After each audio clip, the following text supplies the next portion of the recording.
Esto es Descifrando China.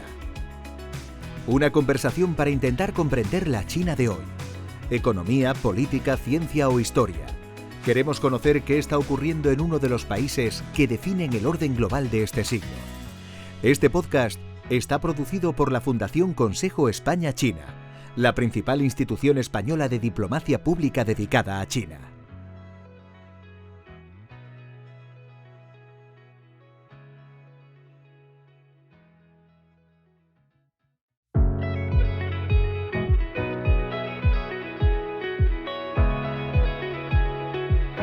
Hola, ¿qué tal? Bienvenidas, bienvenidos a un nuevo episodio de Descifrando China, el podcast de la Fundación Consejo España-China.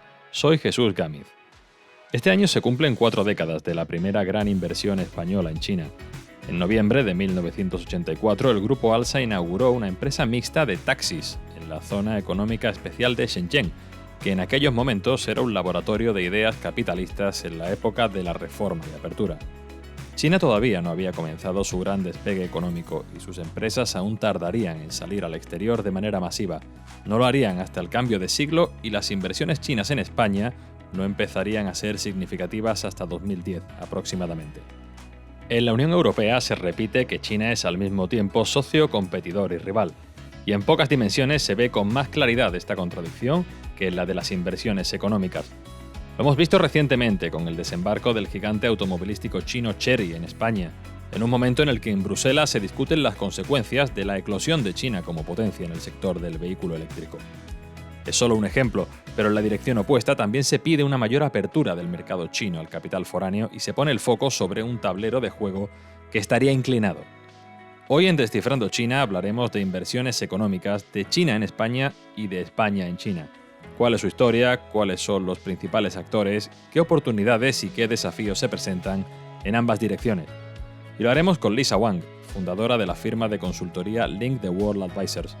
Lisa, de origen chino y nacionalidad española, trabajó durante 9 años para la consultora Interchina antes de fundar su propia empresa.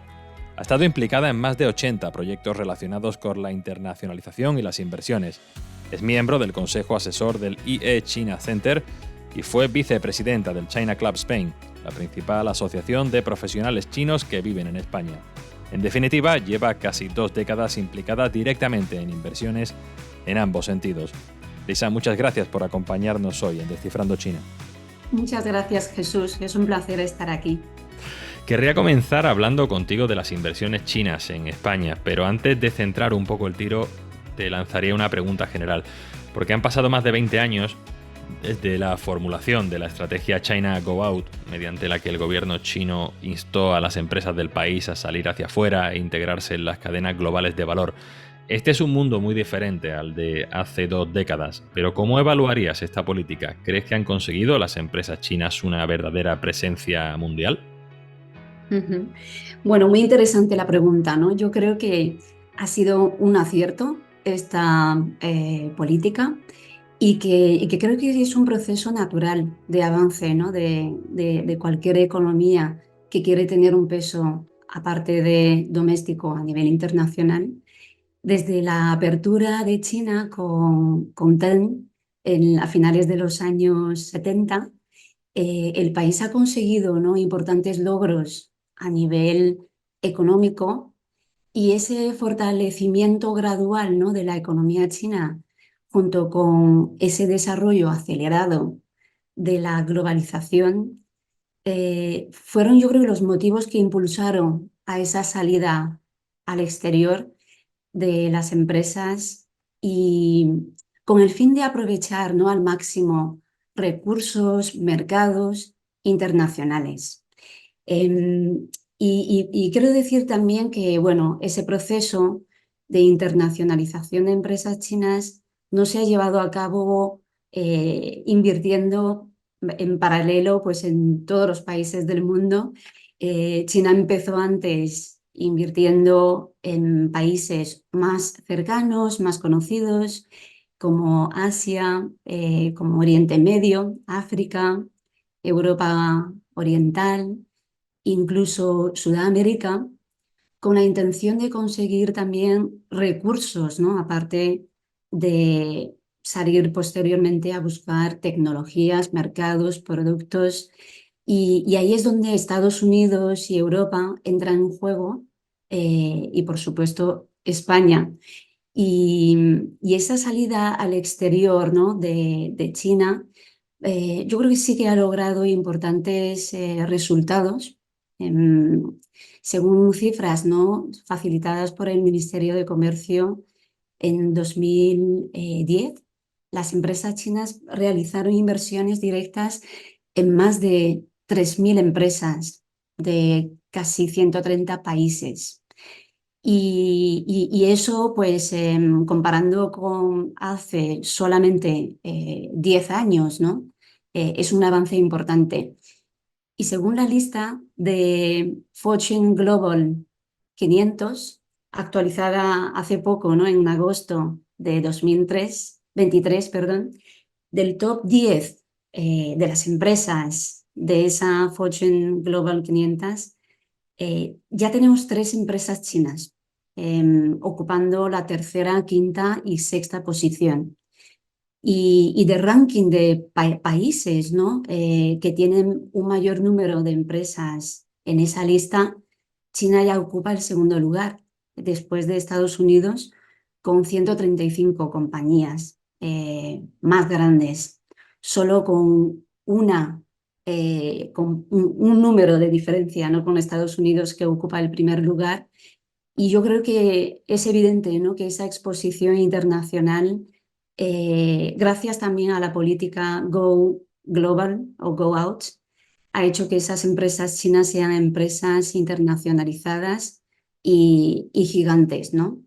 Primero han sido las grandes empresas estatales, especialmente las de sectores como energía, recursos, las financieras, las de comunicaciones, las que salieron, pero posteriormente las empresas privadas chinas también siguieron con fuerza y van a ser también una parte muy importante de esa salida de empresas potentes chinas. Hablábamos del cambio de siglo como el momento aproximado en el que la empresa china empezó a salir al exterior de manera sustancial, pero has mencionado una fecha que es la de 2010 y es de hecho esta fecha cuando en España empieza a tomar un volumen considerable el capital chino, que hasta ese momento era más o menos residual. ¿Por qué este punto de inflexión? Yo creo que el evento más importante quizás sea que en 2013 el presidente Xi Jinping lanzó la iniciativa, ¿no? de la Franja y la Ruta, y esa iniciativa que tiene un objetivo pues, muy ambicioso, ¿no? de revitalizar las antiguas rutas comerciales de la Ruta de la Seda y construir una red de infraestructuras terrestre y marítima conectando Asia con Europa, con África y más allá, ¿no? Son muchos los países que han intervenido y han firmado acuerdos con China en ese sentido. Y, y el objetivo es para promover esa cooperación en diferentes áreas como el comercio, la inversión, la energía, la cultura. España, como la cuarta economía más importante dentro de la Unión Europea y la economía europea que más crece, que por supuesto forma parte de esa estrategia, ¿no? de la franja y la ruta.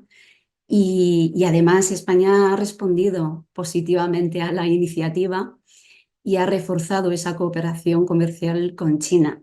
Pero no firmó la Franja y la Ruta a España, no formó No, parte. Sí, sí lo hizo Italia, aunque se ha retirado. ajá. Si no. Sí, lo hizo Italia, aunque posteriormente salió. España no firmó, pero a pesar de no haber firmado, sí que ha participado o ha respondido de forma positiva, ¿no? esa iniciativa. Es verdad que hay cosas, acciones que España tiene que hacerlas conjuntamente con la Unión Europea y, y desde el punto de vista de la postura de España como país socio de China, yo creo que esa es una parte importante a considerar, ¿no? Y luego, por otro lado, el otro motivo, en menor medida, es la crisis financiera y económica que afectó a Europa, ¿no? Y que hizo que los activos cayeran de valor y que hubo también una mayor apertura a la inversión extranjera. Pero bueno, yo creo que el evento más relevante fue el lanzamiento de la iniciativa de la franja y la ruta. ¿Cuáles dirías que son hoy las principales características de la inversión china en España? Por ejemplo, ¿cuáles crees que son los sectores más atractivos para el capital chino? Y no sé si podrías ilustrarlo con algún ejemplo o algunos ejemplos de inversiones particularmente significativas que o bien que hayas estado implicada o bien que te hayan parecido relevantes. Ujú. Sí, la inversión china en España, lo interesante es que abarca una amplia gama de sectores, incluyendo pues energías renovables, como un caso muy importante, ¿no? Como muy importantes empresas chinas que han invertido y han entrado en España, vehículos eléctricos que ahora tiene pues mucho tirón, ¿no? De hecho, hemos visto hace poco el anuncio de que la China Cherry va a fabricar en la antigua planta de Nissan en Barcelona en un acto con el presidente Sánchez. Ujú, efectivamente, sí. Thierry, junto con su alianza estratégica española, que en este caso es Ebro, han firmado oficialmente hace nada esa joint venture, ¿no? Y que van a fabricar coches eléctricos en la antigua planta de Nissan, que dejó de ser ocupada desde 2020, y esa reactivación de la planta va a suponer la reincorporación, ¿no? De esos 600 trabajadores que quedaron en una situación incierta tras la salida, ¿no? del fabricante japonés. Y ese anuncio de la empresa mixta entre el fabricante de vehículos chino y el español subraya, yo creo, que esa creciente presencia, ¿no? de fabricantes chinos en Europa, con la elección de Barcelona como ubicación estratégica debido a su puerto y a su potencial en la distribución. Y este movimiento refleja también la estrategia de las empresas chinas de buscar ahorro en costes logísticos, estar cerca de sus clientes, del mercado, y localizar su inversión para consolidar su presencia, ¿no? Y eso creo que es positivo para España, en el sentido de que esas empresas chinas que quieran consolidar sus operaciones fuera del país y que van a necesitar esas inversiones en el mercado donde operan, contratando personal y también colaborando con players locales, ¿no? Favoreciendo, yo creo, que ese crecimiento mutuo de empresas. Y luego hay otros sectores interesantes que quería mencionar. Por una parte está la ingeniería, por supuesto, ¿no? e infraestructuras, ¿no? España cuenta con un sector de ingeniería importante, el agroalimentario, por supuesto, medio ambiente, como la tecnología de tratamiento de residuos y de agua, salud, transporte y logísticas, y también, por supuesto, comercio electrónico, que está atrayendo a grandes multinacionales chinas como TikTok, Temu, Alibaba.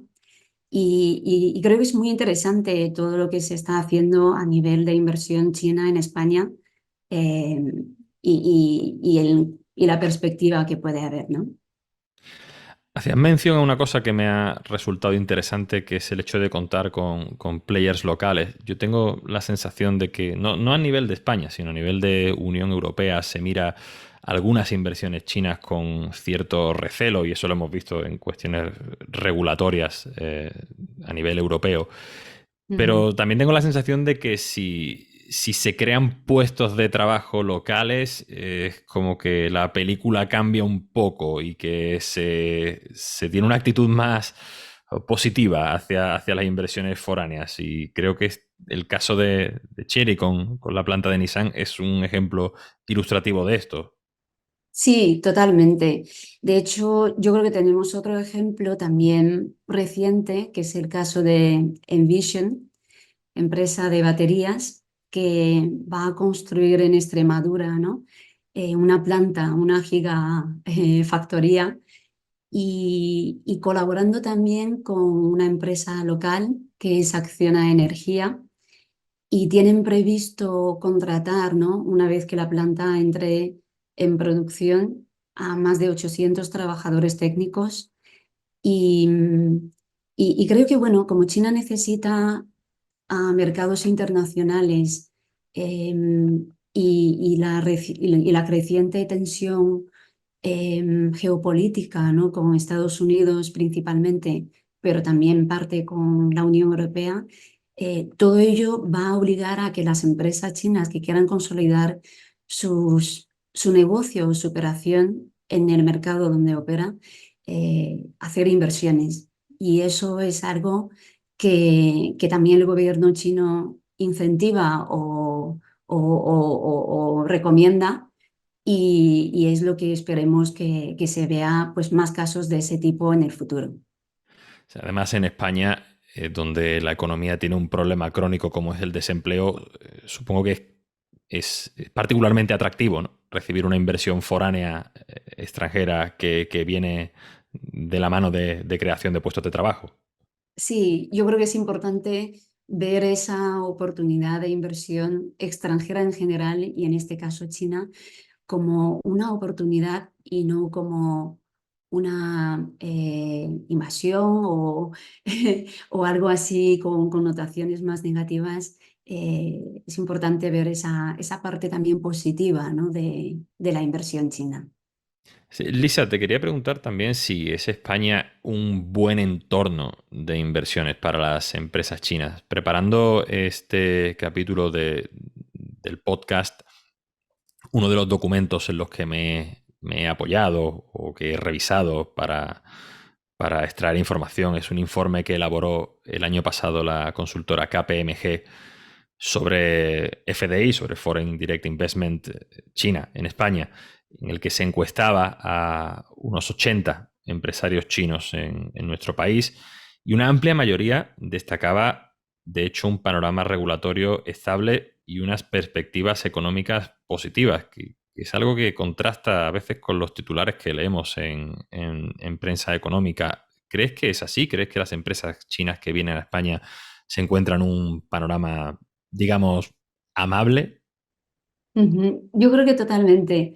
Y antes que eso, España para China es un país socio, como comentaba antes, y eso tiene una relevancia importante para las empresas chinas, porque se trata de un destino europeo estratégico, ¿no? para el país. Por eso, España es también uno de los pocos países del mundo a los que China ha concedido esa exención de visado de corta duración, facilitando esos intercambios pues, comerciales y turísticos. Yo creo que España es atractivo para China, por una parte por su situación geográfica privilegiada, por supuesto, ese tamaño de mercado, ¿no? tanto interno como externo de España, ese crecimiento económico que da como buenos augurios y la calidad de sus infraestructuras. em, y como esa economía que más crece dentro de la Unión Europea, altamente abierta e internacionalizada, España atrae a muchos inversores globales, incluyendo China, ¿no?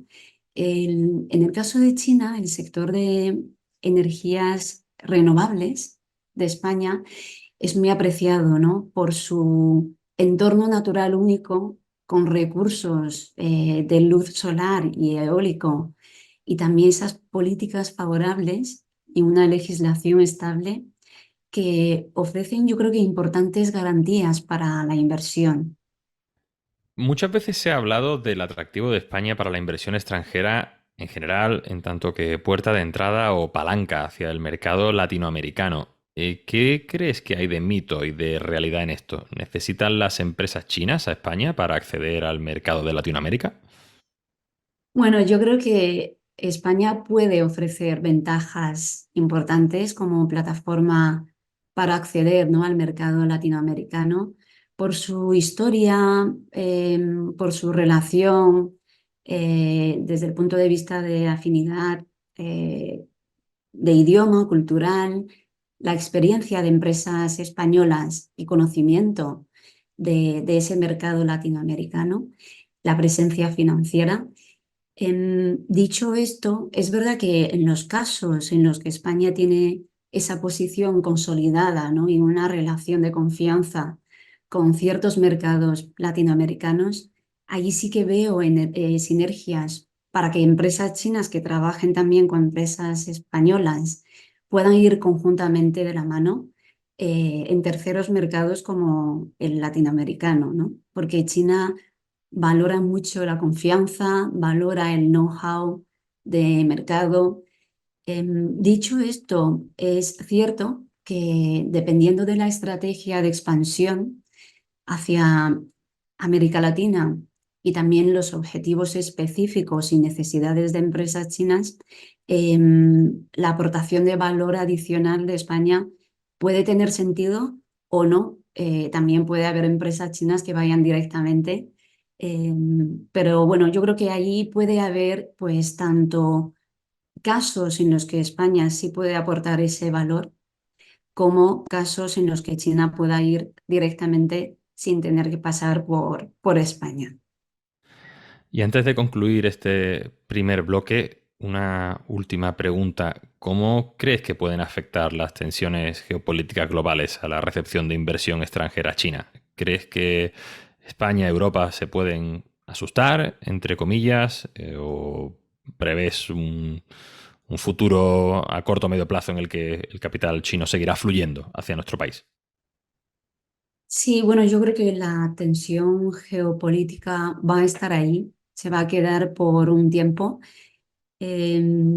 Y la previsión a corto o medio plazo, incluso yo diría que largo, es de momento yo creo que más positiva que otra cosa, ¿no? Un poco por la necesidad mutua de, de España o la Unión Europea con China y también por esa globalización que es muy difícil de desacoplar, ¿no?, como propuso Trump en su momento.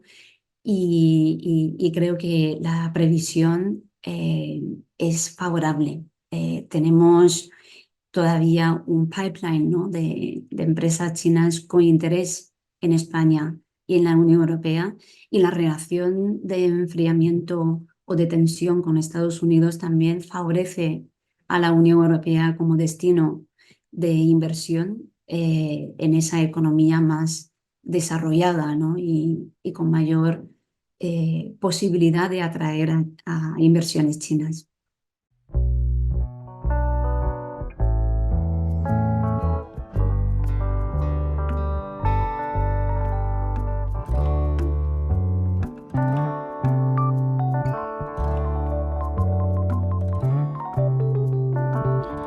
Lisa, hemos hablado hasta ahora de la inversión china en España, pero me gustaría pedirte que cambiemos de dirección. La inversión española en China es notablemente inferior, algo por una parte lógico, teniendo en cuenta la disparidad en los tamaños de las respectivas economías. Esto es algo que también se ve, este desequilibrio en la balanza comercial, por ejemplo. Pero, ¿cuáles son y cuáles han sido los principales sectores de inversión española en China? Te devuelvo la pregunta que te hacía al principio de esta conversación, pero ahora desde Madrid hasta Pekín, digámoslo así. Sí, sí, sí, claro. Es cierto que el stock acumulado, ¿no?, de inversión española en China es bastante inferior, como dices tú. En 2022 yo creo que el stock acumulado fue de unos casi 11.000 millones de euros, y los principales sectores de la inversión española en China también han sido variados, pero principalmente conectados con la oportunidad del mercado chino y la fortaleza de las empresas españolas en esos sectores. Y hablamos, por una parte, de automoción y componentes, por ejemplo. Hay empresas españolas muy relevantes de tamaño importante del sector automotriz, como Gestamp, Antolin, CIE Automotive, que han invertido en China fuertemente. Llevan muchos años establecidas ahí, y no solamente invirtiendo en fábricas de producción, también centros de investigación y desarrollo, y expandiendo, ¿no?, su presencia en diferentes regiones de China. Otro sector muy interesante es el sector de energías renovables. España es un líder mundial de energías renovables, y empresas españolas del sector han invertido, ¿no?, en proyectos de energía eólica, solar. Como ejemplo, pues tenemos también a Gamesa. Y luego, por supuesto, el sector industrial, que ha sido, pues, un motor importante de crecimiento económico chino. Y hablamos de diferentes subsectores, como el sector de maquinaria. Varias empresas españolas han invertido, ¿no?, en plantas de producción y en oficinas, en establecerse como oficina comercial propia en China. El sector aeronáutico, el sector nuclear, todos esos sectores, pues, han visto inversión española en China. Luego, otro sector muy interesante también, donde España ha invertido en China, es el de productos relacionados con el consumo, sobre todo productos de alta gama, ¿no? Y allí España tiene empresas muy importantes de alimentación y bebidas, por ejemplo, empresas de vinos, aceite de oliva, jamón, cervezas, como Grupo Torres, Borges, Osborne. Ha entrado en China. Y luego también productos como cosméticos, la moda, también ha visto, pues, muchos ejemplos, ¿no?, de empresas españolas en China. Otro sector es el sector de la salud, tanto empresas farmacéuticas como de equipos médicos. Y ahí de nuevo contamos con empresas importantes como Grifols, Esteve, que llevan también años introducidas en China. Y tampoco tenemos que olvidarnos del sector de ingeniería, ¿no? Empresas como Técnicas Reunidas, Indra, también llevan muchos años cosechando sus frutos en China, ¿no? Dicho esto, yo creo que los sectores así, más nuevos, o sectores de oportunidad más recientes, hablamos de transición ecológica, por ejemplo. China tiene que llevar esa descarbonización de su economía, y ahí se va a ofrecer, pues, importantes oportunidades. Vehículos eléctricos, como comentamos antes, baterías, también tecnologías avanzadas como la inteligencia artificial, o el sector de mascotas, que no todo el mundo conoce, pero es un sector que está experimentando importante crecimiento en China. Pues todos estos como ejemplos, ¿no?, de esa vinculación de España con China. Una idea o apreciación que he escuchado a algunos directivos españoles de empresas establecidas en China es cómo ha ido cambiando la composición de sus equipos allí, y que si hace años se optaba por mandar a directivos desde España, cada vez más se opta por equipos directivos locales. ¿Qué significa esto en términos de cultura corporativa? Ujú. Sí, las empresas españolas que llevan muchos años en China, por ejemplo, cada vez más adoptan el enfoque que llaman In China for China, ¿no?, o en China para China.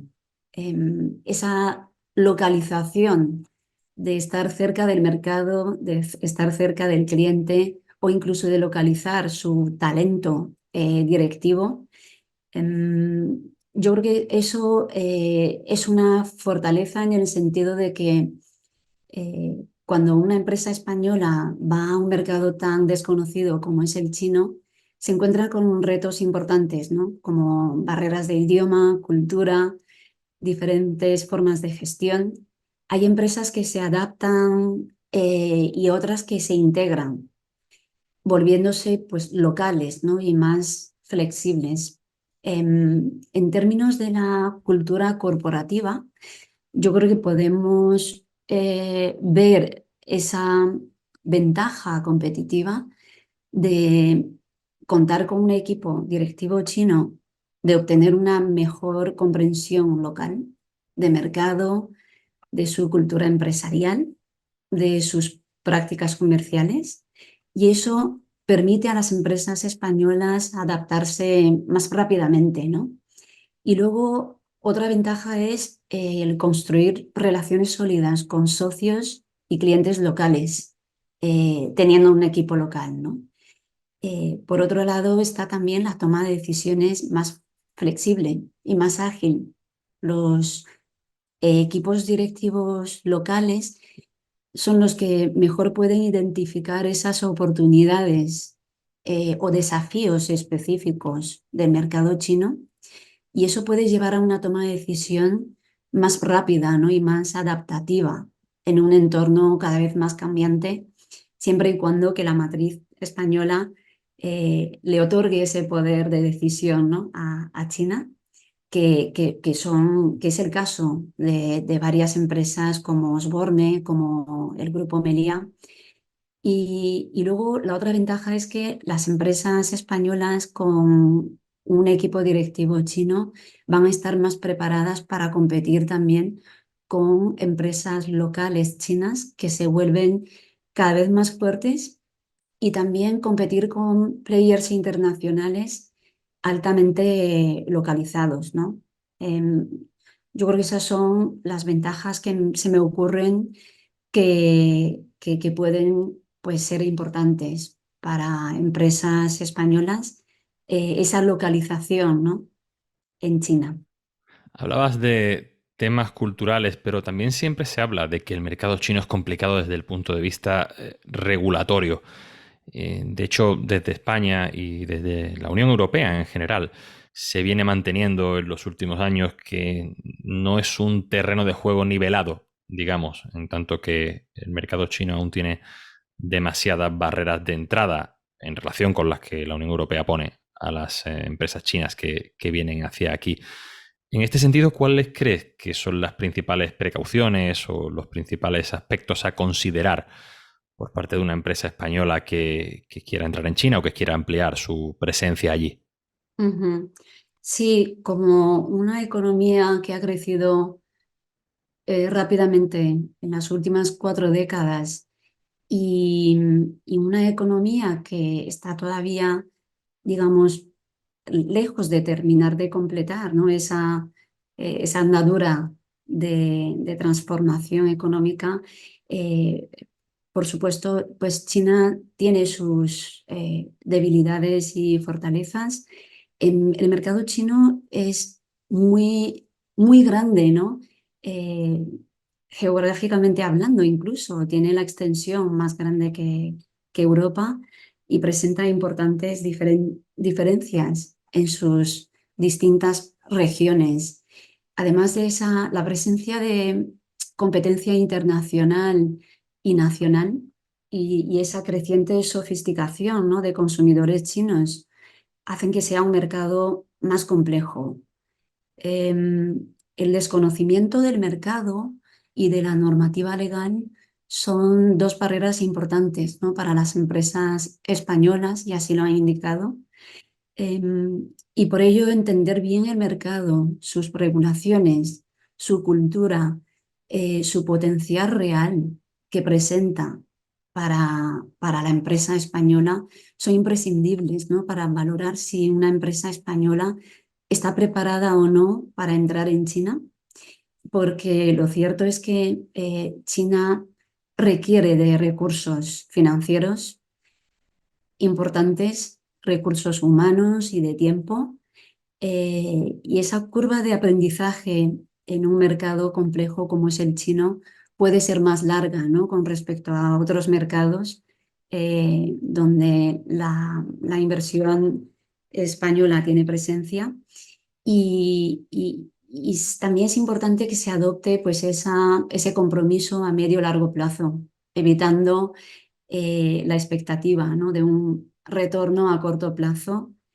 Para las empresas interesadas en China, yo creo que es crucial adoptar una perspectiva estratégica haciendo los deberes de entender el mercado y tener en cuenta, ¿no? las oportunidades y también los riesgos que China puede presentar en el actual contexto económico y geopolítico para poder tomar una decisión informada.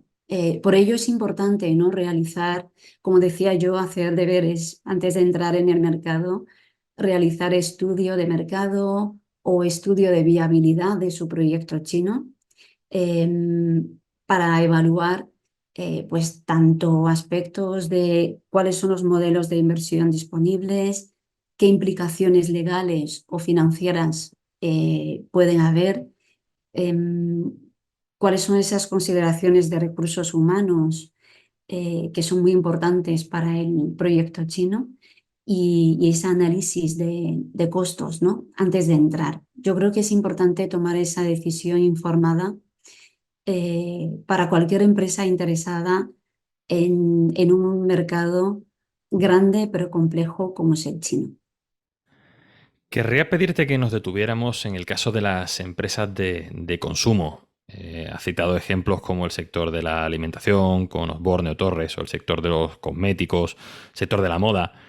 ¿Cómo dirías que han cambiado los hábitos de consumo de los ciudadanos chinos, especialmente si miramos al caso de la generación de los hijos únicos? Hablo aquí del arco de población que cubriría grosso modo, y por usar una terminología que más o menos conocemos, desde los millennials hasta la generación Z, por así decir. La gente que ha nacido después de los años 80 o a principios de los 80, que han experimentado el boom económico de China. ¿Qué Ujú. impacto crees que han tenido los cambios de hábitos de consumo en China hacia las empresas que han entrado en el mercado, que han intentado capturar al menos una parte del mercado chino? Ujú. Sí, yo creo que la política de hijo único fue una intervención tan importante que va a reconfigurar, ¿no? el nuevo curso del desarrollo de China.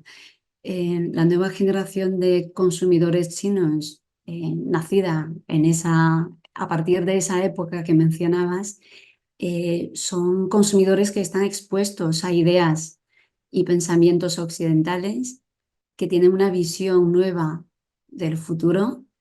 Va a ser la primera generación de China que busca felicidad más que la prosperidad económica y, y hay un cambio de paradigma, ¿no? entre las diferentes generaciones. Y eso va a tener un gran impacto en la economía. Estamos hablando de unos consumidores muy bien formados, preparados e informados, tecnólogos, porque han nacido, ¿no? con la tecnología y que tienen un estilo de vida, una productividad, unos hábitos de consumo, un patrón de ahorros, incluso con una tolerancia a riesgo muy diferentes, ¿no? a las generaciones anteriores. Estamos hablando de una generación a la que le gusta gastar y que no le da miedo pedir el préstamo. Teniendo en cuenta las tasas de ahorro en China actuales, que son muy elevadas, ¿no? Hablamos de un 30%, mientras que Estados Unidos solamente es un 7% y es un nivel ya, digamos, incrementado después de la pandemia para poder, digamos, paliar esas posibles eh, imprevistos de crisis o imprevistos de la economía. Em, con una nueva generación dispuesta a gastar, yo creo que mm, van a cambiar también en el futuro eh, que China sea una nación, ¿no?, de ahorros, en vez de que China pase de esa nación de ahorros a una nación de consumo, y que va a activar realmente ese motor del crecimiento económico basado en el consumo, que es lo que el gobierno chino lleva queriendo impulsar tiempo, ¿no? Y también de una nación de superávit comercial a una nación de déficit comercial. Entonces, hay esperanza, ¿no?, de que una nueva generación con todos esos cambios de hábitos y de visión y de pensamiento vaya a cambiar también el curso del desarrollo de la economía china. Lisa, me gustaría concluir esta conversación volviendo al terreno de la geopolítica, por así decirlo. Desde que se recrudecieron las tensiones entre China y Estados Unidos hace unos años, y especialmente con la crisis del COVID, hay un debate global sobre la fiabilidad de la economía china como entorno donde las empresas extranjeras pueden desarrollarse. En un episodio anterior del podcast, Rafael Cascales, fundador de la consultora Cásico, se mostraba muy escéptico sobre la posibilidad de que China vea mermada su posición en las cadenas globales de valor. ¿Cómo ves tú este asunto? En un momento de tensiones geopolíticas crecientes, y aunque ya parece ser que hemos dejado la crisis de la pandemia atrás, ¿tú prevés una retirada de empresas occidentales y españolas de China o consideras que puede haber una trayectoria ascendente? Sí, yo creo que es comprensible esa confusión en general con respecto a China y dudas, ¿no?, sobre si China se encuentra en esa desaceleración estructural difícil de reequilibrar a corto plazo, como dicen algunos expertos occidentales. Entre los desafíos podemos destacar, yo creo, la reducción de la demanda tanto doméstica como externa, la sobreproducción, la consiguiente reducción, ¿no?, de márgenes que ejercen presión a las empresas chinas y también a las empresas que han invertido ahí. La crisis del sector inmobiliario, eh, el endeudamiento, ¿no?, de los gobiernos locales y la tasa del desempleo juvenil. A esto pues se suma también ese contexto, como comentabas, de crecientes tensiones geopolíticas, especialmente con Estados Unidos, que añaden esa capa de complejidad, ¿no?, a las perspectivas económicas del país. Y desde el punto de vista de cadena de suministro, ¿no?, esas dudas que mencionamos con respecto a perspectivas empresariales y esas tensiones geopolíticas, yo creo que son motivos para llevar a que las empresas europeas reconsideren su relación de fuerte dependencia de China. Eh, Sin embargo, yo creo que la clave es la pregunta de si existen, ¿no?, alternativas comparables en otras zonas del mundo a China. Lo cierto es que China ha acumulado una gran experiencia manufacturera en las últimas 4 décadas. La productividad y la eficiencia logística de China son difíciles de igualar en otras partes del mundo, ¿no? Y ese punto, junto a otros aspectos positivos como la clase media creciente, ¿no?, que actualmente estamos hablando de en torno a unos 400 millones de personas, con una tendencia alcista, mm, con la economía china, que aunque ha bajado su ritmo de crecimiento, seguirá creciendo, según el Fondo Monetario Internacional, un 4% en los próximos años. Este año el gobierno chino lo fija en un 5%, aunque algunas otras fuentes internacionales lo rebajan al 4,5, 4,6%. A pesar de eso, sigue siendo y sigue representando un mercado importante, ¿no?, con el segundo PIB más grande del mundo. Además, China ha estado invirtiendo en tecnologías avanzadas para subir de la cadena de valor, asentando esa base para la posición de liderazgo chino en sectores como baterías, como vehículos eléctricos, como tecnología solar, que hemos hablado anteriormente. Con todo ello, ¿no? Joshi Sheffi, un experto del MIT en temas en temas de cadena de valor, cadena de suministro, sugiere mantener una presencia significativa en China mientras explorar opciones en otras regiones del mundo para diversificar riesgos, ¿no? Y creo que tiene sentido ese consejo por todo lo que hemos visto.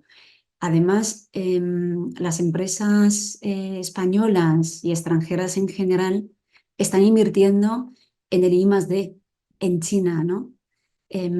Por esa creciente capacidad de compañías chinas que están igualando o superando la competitividad de empresas extranjeras, y para poder competir con ellas, pues hay que invertir también en ese I+D en China, por ofrecer también productos mejores estando cerca del mercado, y en parte también por las políticas de Estados Unidos y de la Unión Europea de contención, ¿no? De transferencia tecnológica y de datos.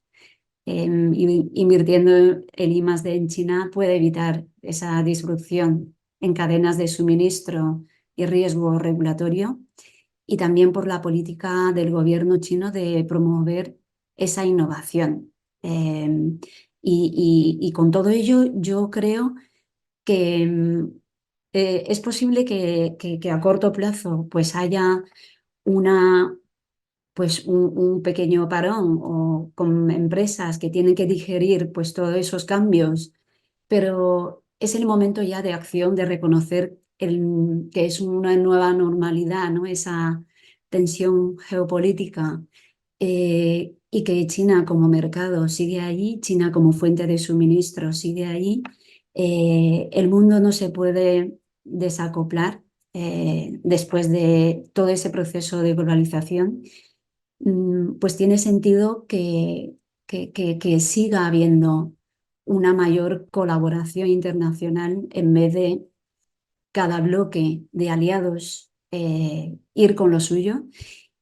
Lo cierto es que no hay una conclusión definitiva, pero yo soy de la opinión de que sí me gustaría ver que haya pues una mayor colaboración y no una mayor divergencia, ¿no? De diferentes potencias económicas del mundo con respecto a ese crecimiento futuro a nivel mundial.